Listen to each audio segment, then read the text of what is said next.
Hi everyone, I hope you can see and hear me well. And today we are going to continue our talk on how can we deal with quite common problems in Bayesian methods. In particular, today we'll talk about how do we apply Bayesian linear regression, and during the seminar we will focus on implementation details. I will conduct the seminar and Nikita will help me when we will switch to sometimes Jupyter notebooks to code something. So if you are using your mobile phone or something like this, please change it to a laptop so you will be able to write down some code segments. So let's start.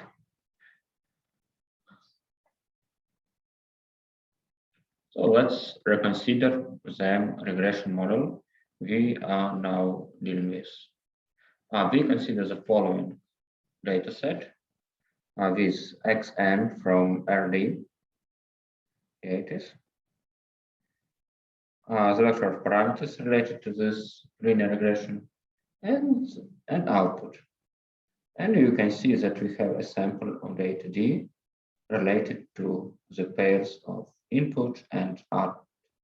A common setting, I think, that you have seen this kind of problem statements a million times. But let's go deeper. And this type is also good for sure. We say that our observation is from a linear model, so we can say we observe Gn, that is practically the sum of the scalar product of parameters and input here, and noise. And the variance of the noise is defined by the constant beta, such that the variance sigma squared is beta minus 1 power. And so we also assume that the observations are ID. And in this case, we can write down the likelihood as the product of separate likelihoods for each observation. So we can write down mean values and covariance matrix, diagonal one. It's quite similar to the model, actually similar to the model Evgeny told you during the lecture, but we will go into some details here, maybe look at it from slightly different perspective, in addition to coding exercises. And again, we have this multivariate normal random variable T, which is sum of the mean value and covariance. We can think about in this way. Also, as we live in Bayesian world, we say that for each component of the vector of parameters W with it is the product of ID components for it, and we have some matrix A is a -1 power that has the form alpha 1 to alpha G. Here is a diagonal and zeros. And also we have graphical model that corresponds to this problem statement. Please write plus in the chat if you know what is the designation used in this picture of a graphical model, and minus if it's not, and we need to go deeper and explain in more details what is going on in the scheme.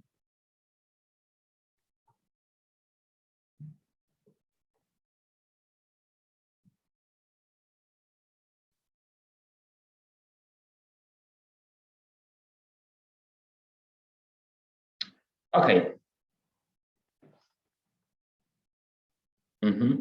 Okay, thank you. So we have two types of variables. Okay, we depict with a cycle each variable we have in our model, each random variable. And for some variables, we observe them, and for some variables, we don't observe them. And so here we see that we fill these gray color variables we don't observe. And if we don't, if we do observe, if we don't observe something, we just don't fill them at all. So we have this cycles of two types. Filled, if you observe them, X and Y in our designation is actually Tn. And also we have a model that generates the data according to our assumption. At first, we specify that our model is a series of ID observations. And in this case, we put this big rounded square here and say that our sample size is n capital. So we observe n instances of this model. So this n is from 1 to n capital. And also, what I have not explained yet here in this figure is this errors. And it's just as simple as everything else and follows from the model in the left. We say that to generate T, we should know X and we should know W here. And after this, we generate X and generate each T according to the distribution. So that's it. Also, it's maybe not a canonical picture in graphical models.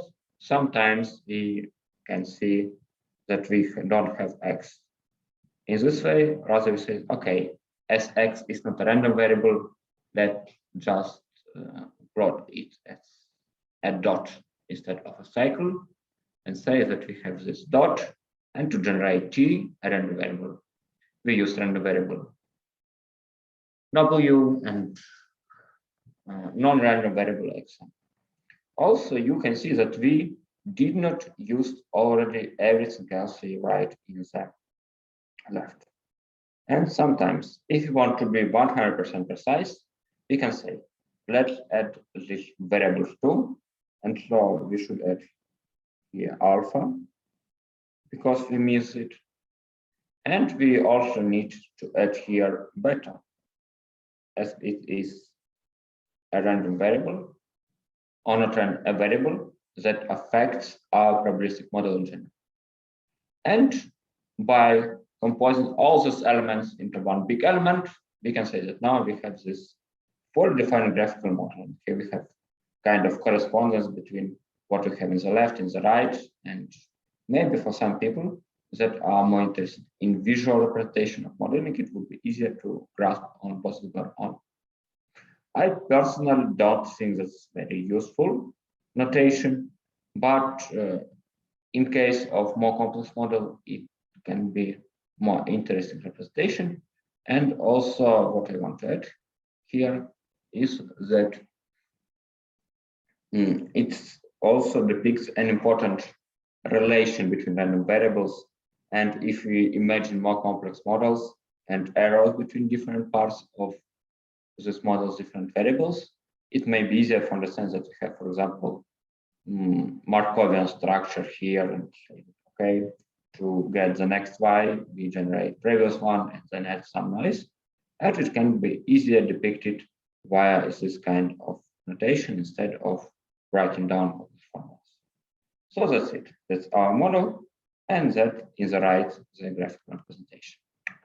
So let's go on here and consider what we want to do for relevance method. What we actually need in the end is, as any other normal Bayesian scientists, we need to derive the posterior. And to get the posterior, we need to define the likelihood, the prior, and all the stuff we talked during the lecture and during the first seminar. So it says that the posterior is equal to the product of some normalization coefficient, evidence here, likelihood, the second term, and prior, the third term. The first important note is that this guy is normal distribution.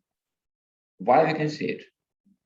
Because when we take a logarithm and look only at the parts that depend on W, then we can see that it's actually a quadratic function of W. And if we exponentiate this expression back, we will have normal distribution, because this is only distributions that have this quadratic dependence on W. So it's to identify this distribution, we should identify the mean value and the covariance of these posteriors.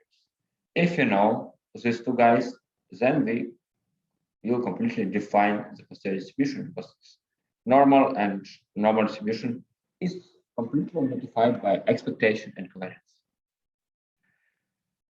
Also, we know another nice property of normal distribution. If we take the model distribution, we will have the mean value. If we look at the inverse Gaussian of log density, we will get the covariance. It's like just follows from this formula above. I hope every one of you knows what is the density of the normal distribution. So let's do it by hand. It's a bit different from what you have been told during the lecture, but the result will be the same. Okay. In lecture, I suppose you have seen a different derivation of the same formulas. So we have this density of normal distribution. Okay, we start with finding the mod. So we take the partial derivative of the logarithms of the density.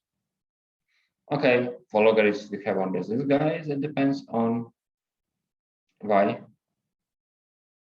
So we take a derivative of each, and it's derivative of the quadratic function, and everyone knows how to get the derivatives of the quadratic function. And we have that the mean value equals to this mu part.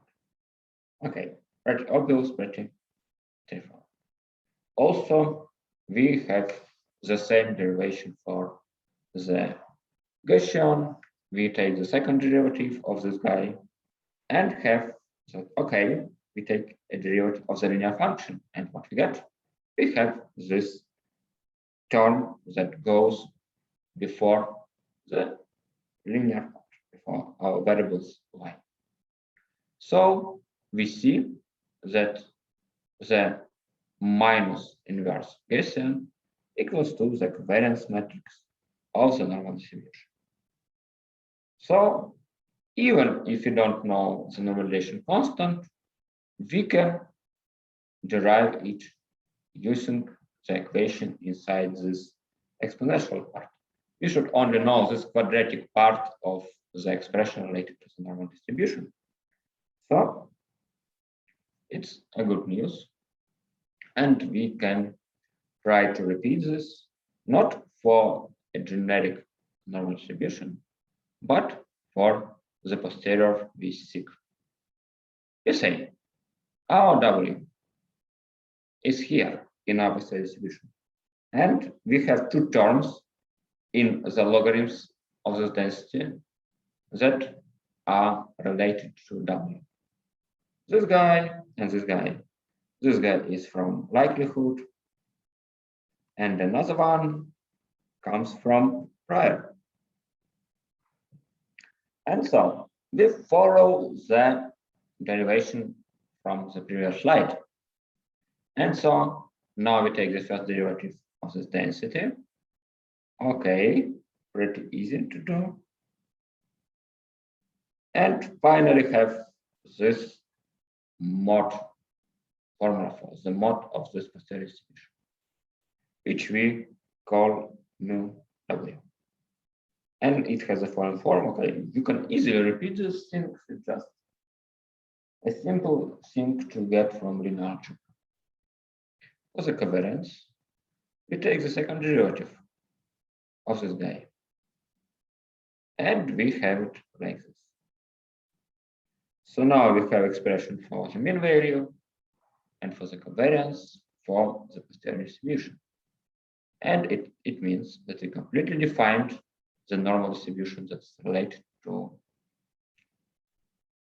to the posterior distribution. And we have its moments in it. Okay.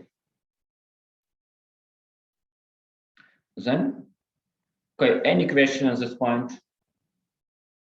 Any objections, maybe suggestions, maybe some need to clarify a part of the model? If everything is okay and you understand it, please write a plus in the chat. If not, you can ask something. Can I ask a very small question? So what is this proportionality sign with plus means? So what this plus means here? Plus, I'm not, I can't remember actually about the plus, but the meaning of this formula is just everything else does not depend on W.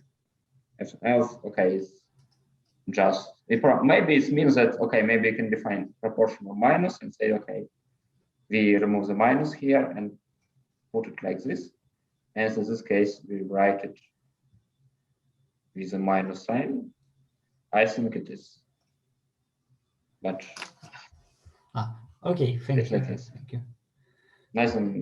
Nothing specific. Thank you for the question. Okay, so let's go.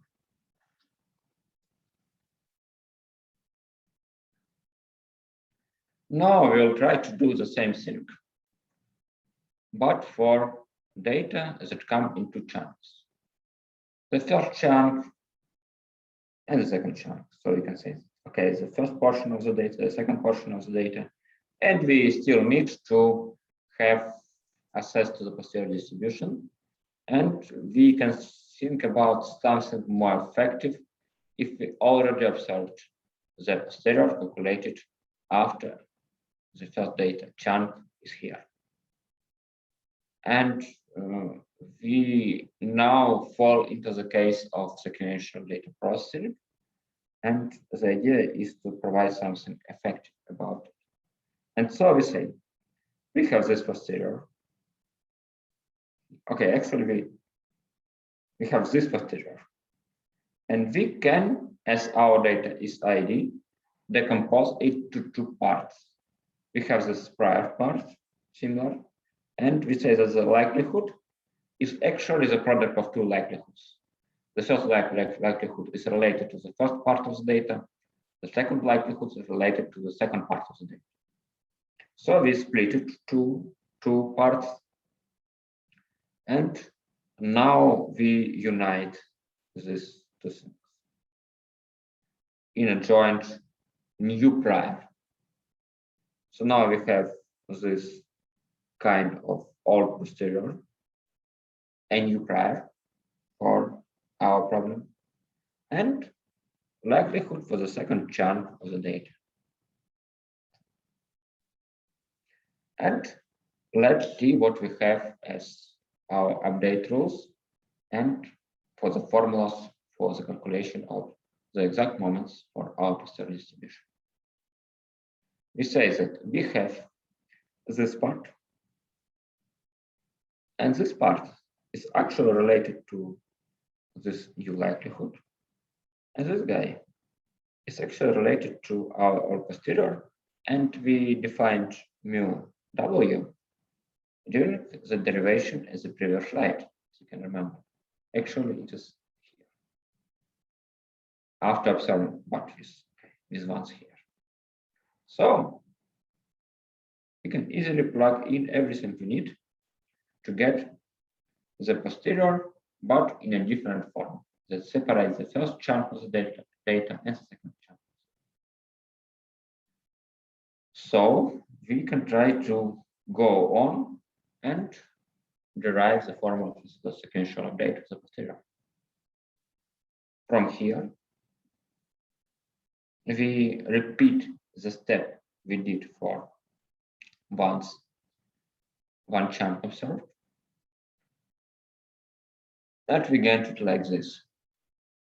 You have an update, and the difference is that before this mu in the prior was equal to 0.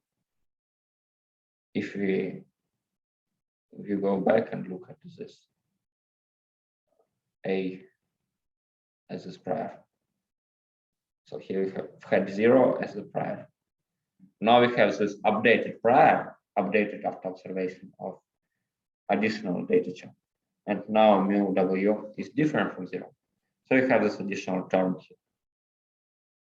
And now we have this mu 1, 2 is the following form. For the covariance, we also have pretty straightforward derivation. You can repeat it at home and ask some questions in chat if you will need them. But the formula is like this: it's W sigma W, defined in a similar way. It's like posterior covariance matrix after observing the first chunk of the data. So we now have everything we need for this sequential update. We have the first values for the moments of the posterior distribution. And we have similar moments, but after observing the second part of the data. As you can see, we kind of rely on what we computed during the observation of the first chunk of the data. And our update flows is a bit more efficient case. And I think that right now we are ready for practice. I will share a link, I suppose, here. And you should open this link at your laptops, and Nikita will help you to go on and try something on your own. Please use the link from chat or from Canvas. Oh, okay. So you posted it already, yeah? Yes.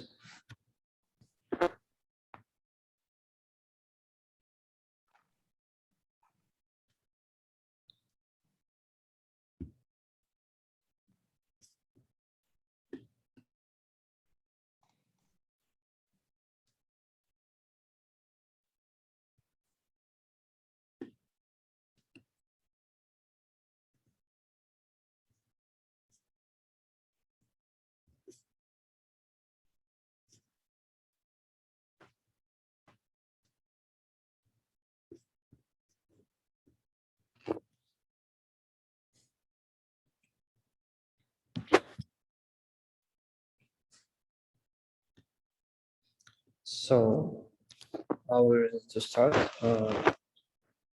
is, so are you ready? Let's wait 2 minutes and start our first practice seminar. So do you hear me well? Please answer.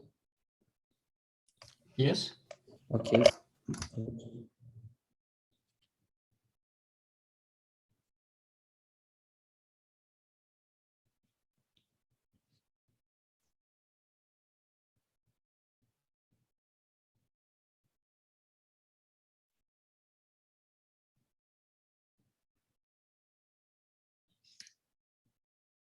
So I hope everybody ready. So let's start. My name is Nikita.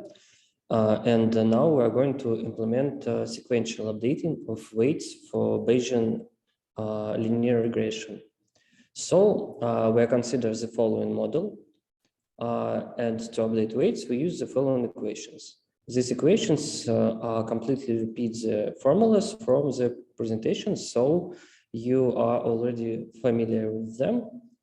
And below, they are implemented a class for Bayesian linear regression, and it consists of following methods: the initialization, where we save our mean covariance and inverse covariance metrics, the method for updating the weights, and some additional methods for plotting the results. So your task now is to write the update W method, and you have 10 minutes to complete the task. So please note that y and mu should be column vectors in these formulas.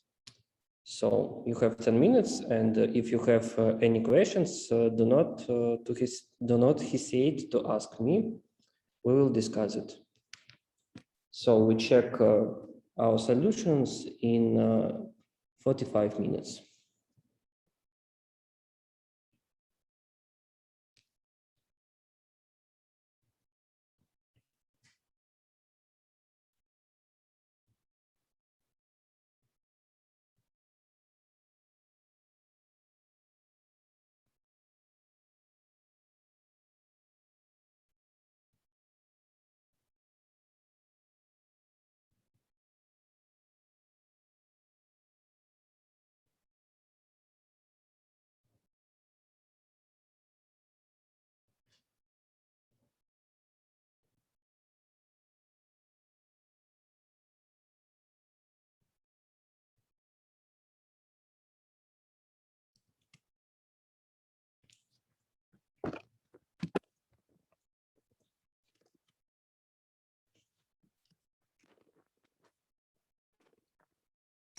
So can I ask about this X and Y in the update? So they're assumed to be like a single new observation, or it may be some several observations at once, and we update for several observations. Several observations. There may be a chunk of observation. Mm-hmm. So but X and Y, X and is a matrix and Y is a vector, not a vector and scalar.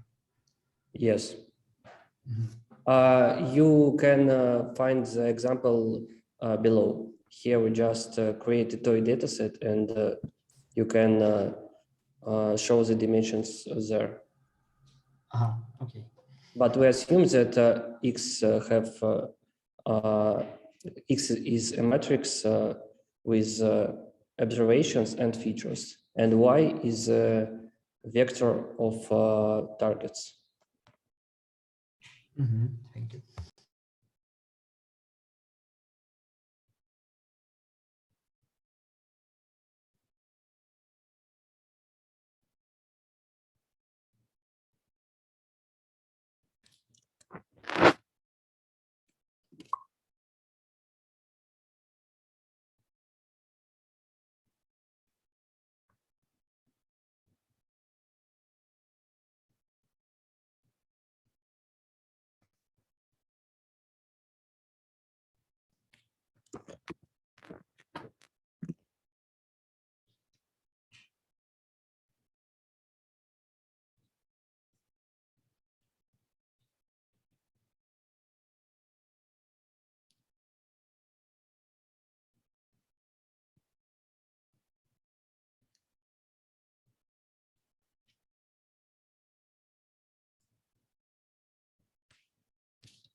So can I ask again about dimension? So in this task 1.2 section, I checked dimensions of X and Y is a matrix, and X is tensor with like 5 to 2 dimensions. Maybe there is something.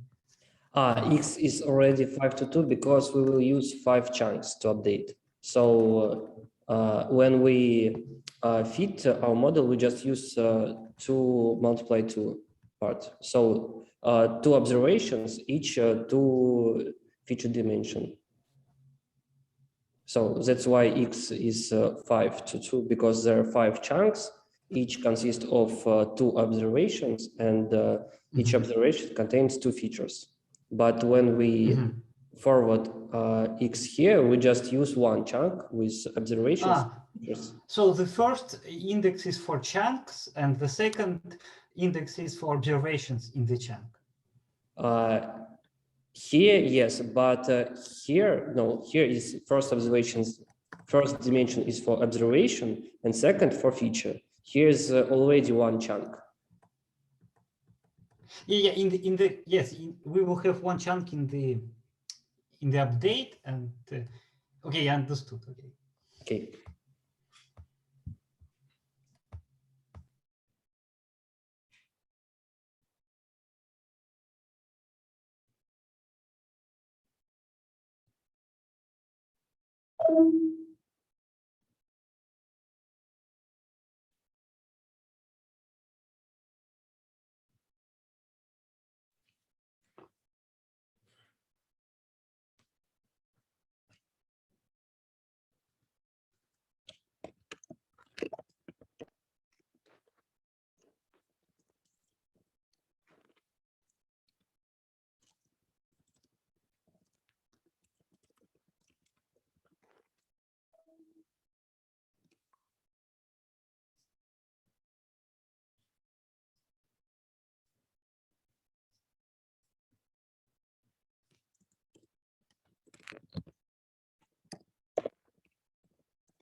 So, okay, time is up, and let's discuss the solution.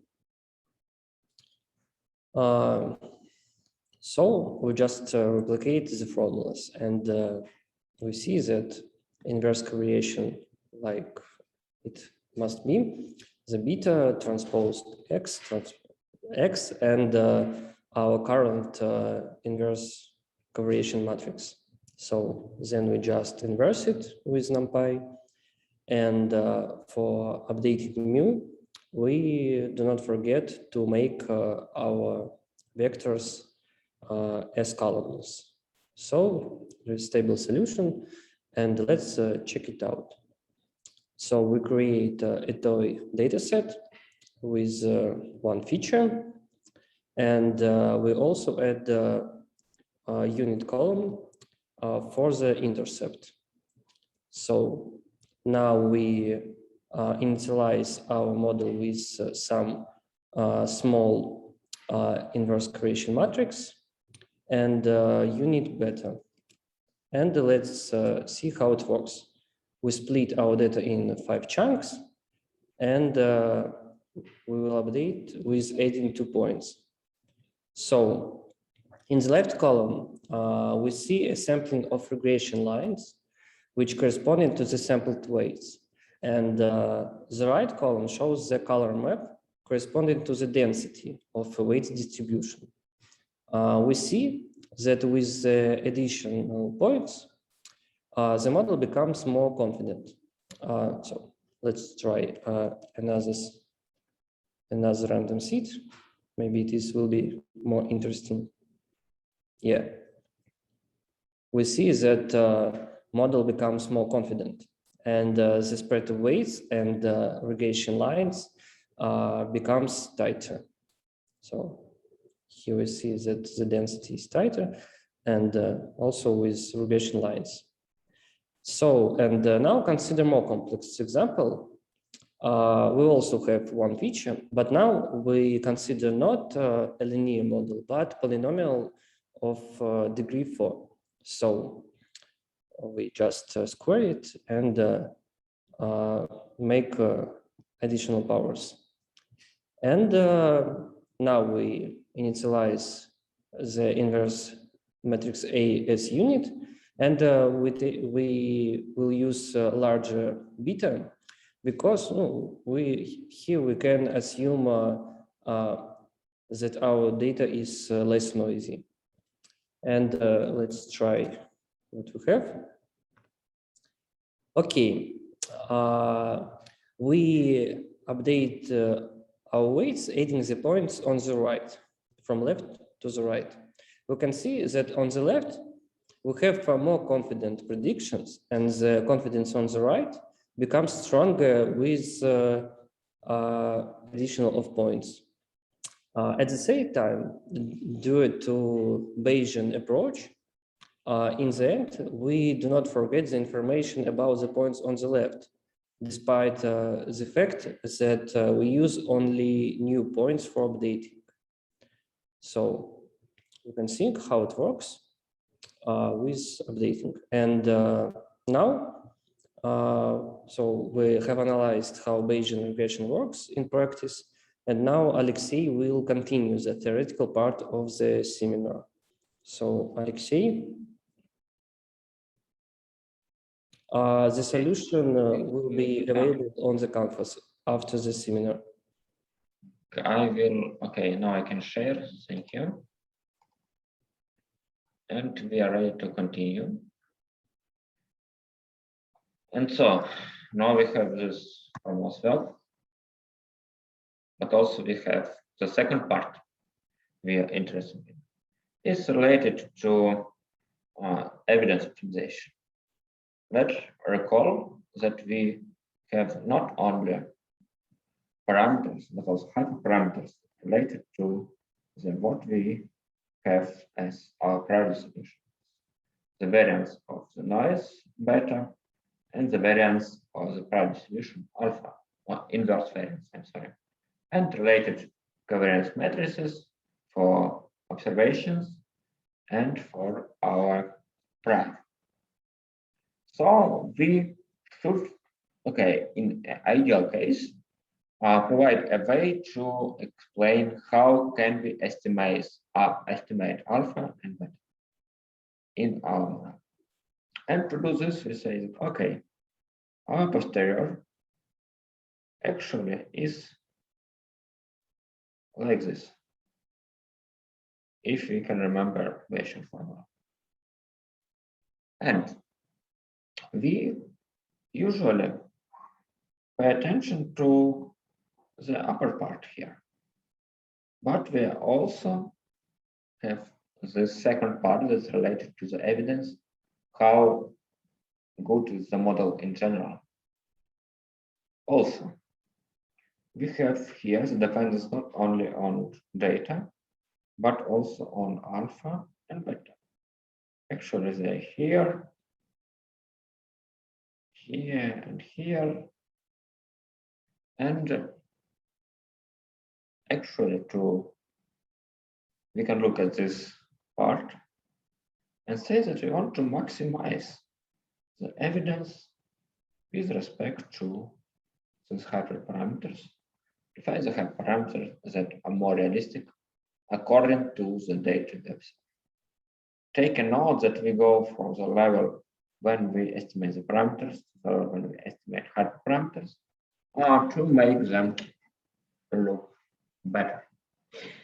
And so we have some practical approach to select alpha and beta. But we have this approach rather than an idea, than some practical algorithms. Now, as we can write down almost everything analytically, we can try to advance on this and construct a practical approach for the estimation of alpha and beta. So let's see. So we want to maximize logarithms of evidence here, or maximize logarithms of this integral. This is an integral of convolution to Gaussian integrals, and we can try to calculate it. And actually, our problem right now, more or less practical, is how to take the integral and then how to optimize the evidence obtained after taking this integral. Okay, we put here formulas for two Gaussian distributions and have integral of some very close to what we already seen a million times on Gaussian distribution.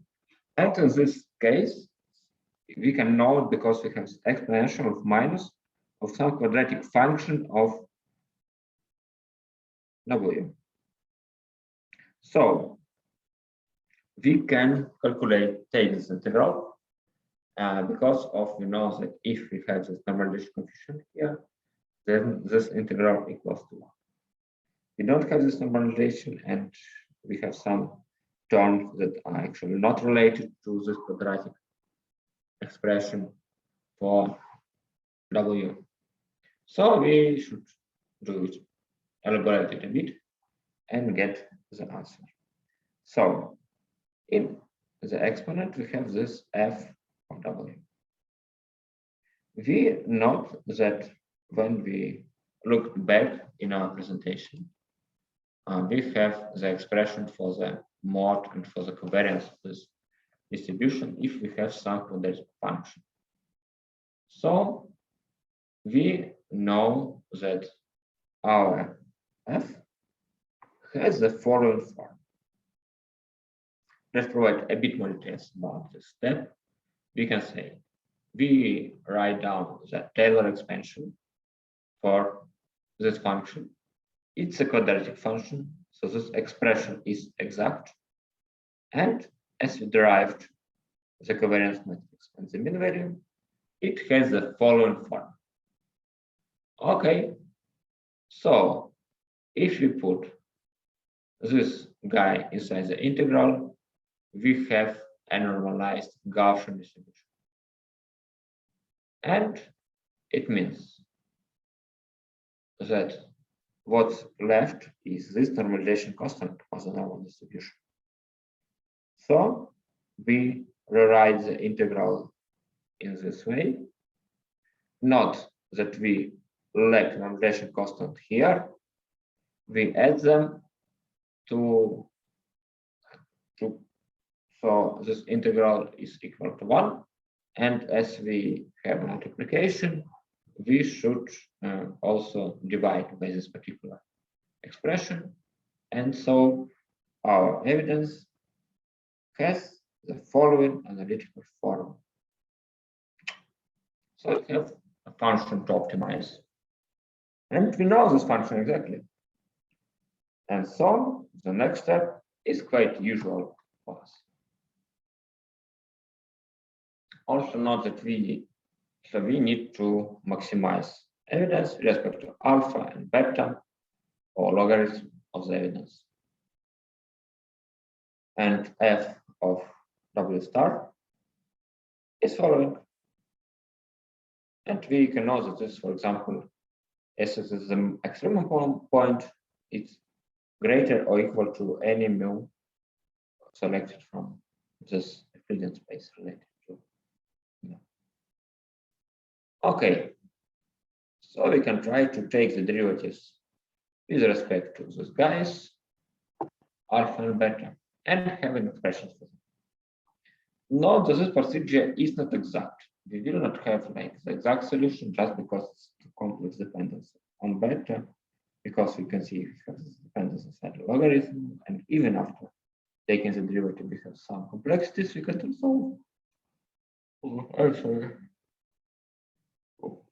But if we are dealing with this expression, we can write rather realistic formulas that will lead us to conversions. So we have the function to optimize. We write down the first order conditions. We take the derivatives with respect to A and derivatives with respect to particular components of A, alpha I. We can say that the logarithms of determinant is trace of the inverse matrix.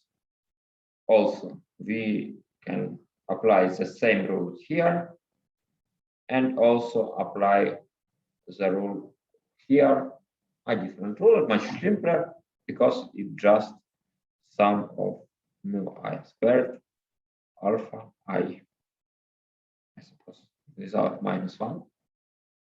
And so if we take the derivative, we just cancel these guys and have this last term. And we can say that this partial derivative, vector of partial derivatives, should equal to 0. It means that this expression can be decomposed to each of the components. Right? So it has the following form. And for each alpha, we have this expression.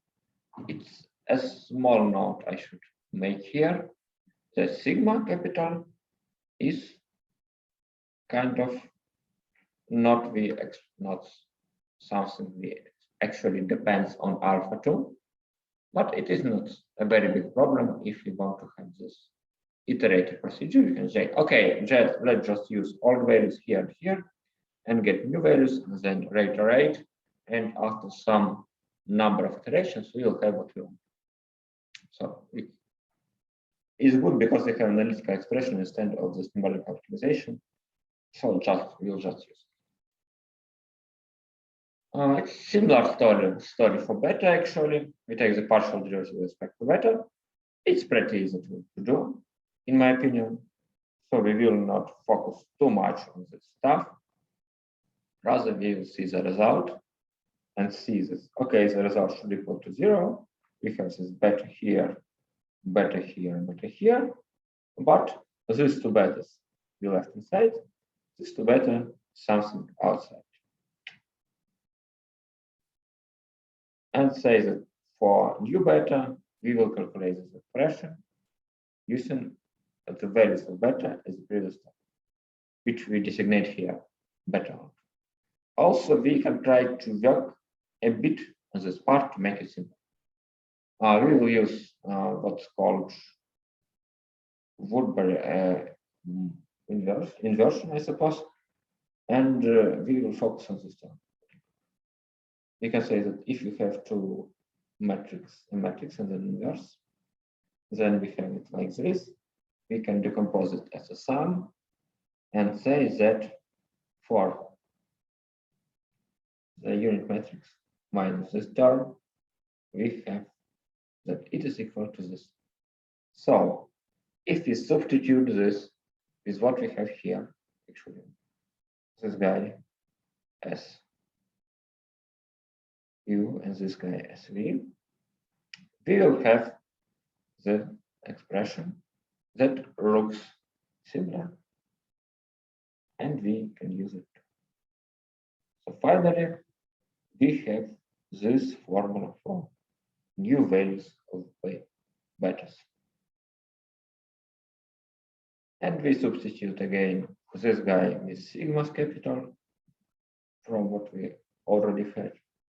And so we have an update rule for beta 2 by taking the partial derivatives and making it 0. Okay. So I have this procedure in the end. Update rule for new values and mean values. Update rule for alpha, for beta, and for sigma capital. And so we have exact procedure. How can we deal with it? We just apply this step sequentially, and we can even prove that this procedure converges. And also the procedure converges in practice, which you will see in a minute in another part of our practice in Python by Nikita.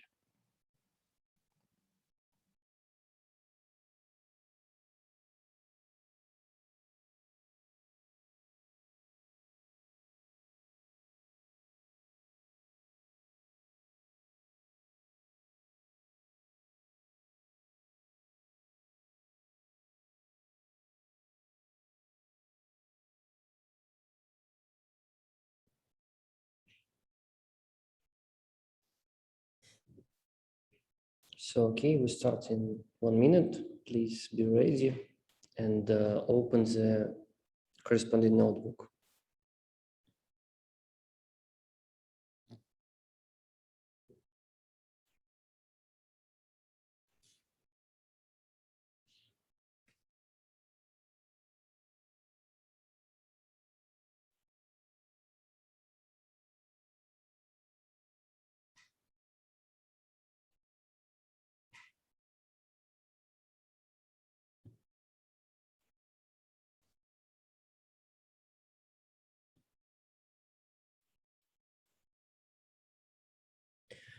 Okay, hello again. Let's start the next task.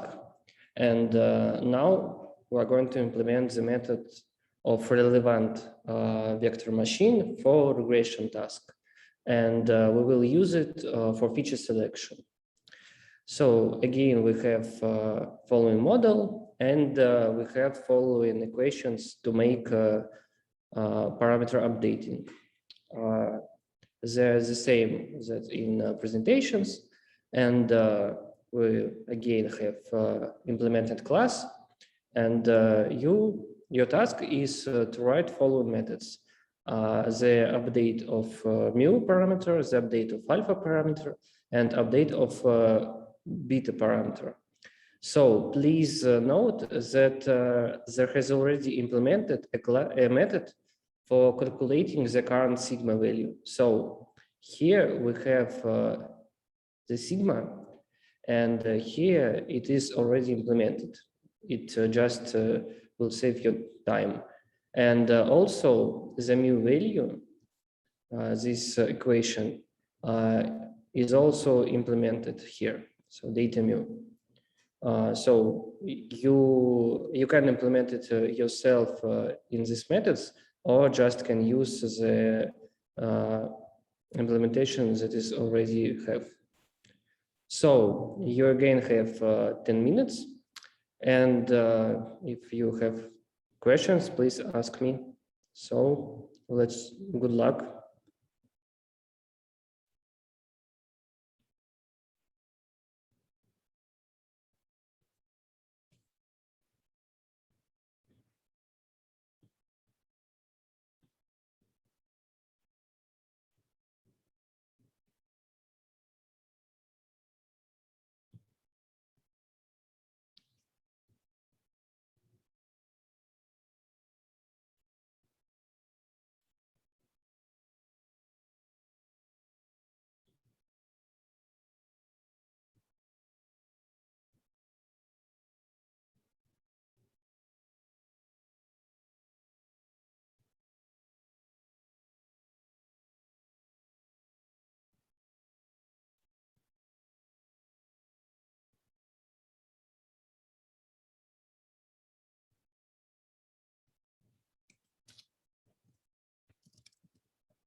Sorry, my microphone was turned off. Let's repeat. Yeah, now it's okay. It's okay now?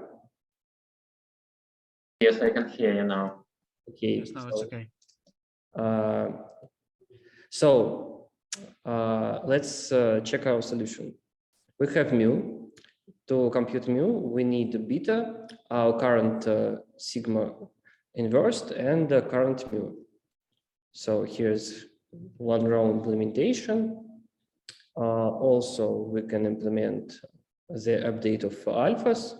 It's also quite easy with, we use just diagonal of sigma.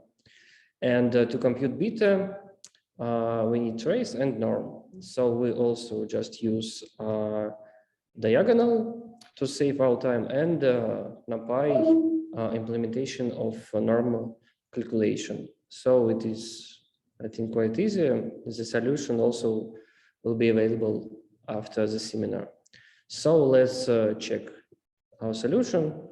To make it, we just generate some sparse data with 100 features, and only 3 features will be informative.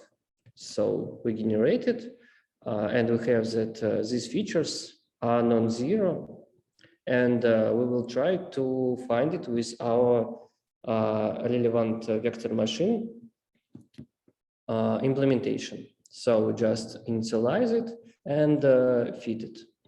Excuse me.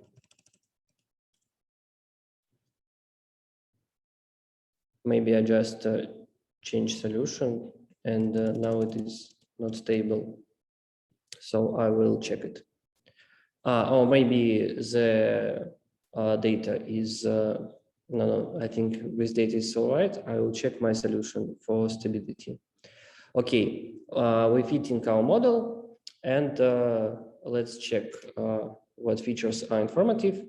Yes, we see that our model got the same features. So we can use relevant vector machine when we have sparse data, because we can just prune features and got only informative ones, and our predictions will be faster and less overfitting. So that's all. If you have questions about this notebook or previous, please ask. And if there are no questions, if I'm not mistaken, we finish this seminar. Yes, Alexei? There are no theoretical part. Alexei? Yes, it's the end, and yeah, we can Okay. finish the seminar. And I can make a few words on announcement on what else we will see. I think we'll look closer to exponential families and conjugate priors, which we already have saw during the first seminar. Actually, we introduced some kind of this stuff for exponential families and its relation to the maximum entropy solution. And we will see L and else other moments and conjugate priors. They will introduce during the lecture today, and we will talk about them during next seminars. So it's like it. It was nice to give a seminar today, and thank you for participation. And if we have nothing else to discuss, that we can continue. I suppose we have this homework announcement or not. Nikita. Excuse me. I think we were going to announce the homework, or I am wrong. Yes, we will release the homework after the seminar. Okay. If you have something to add, please add. Okay, so goodbye to everyone. Thank you. Goodbye. Goodbye. Thank you. Bye.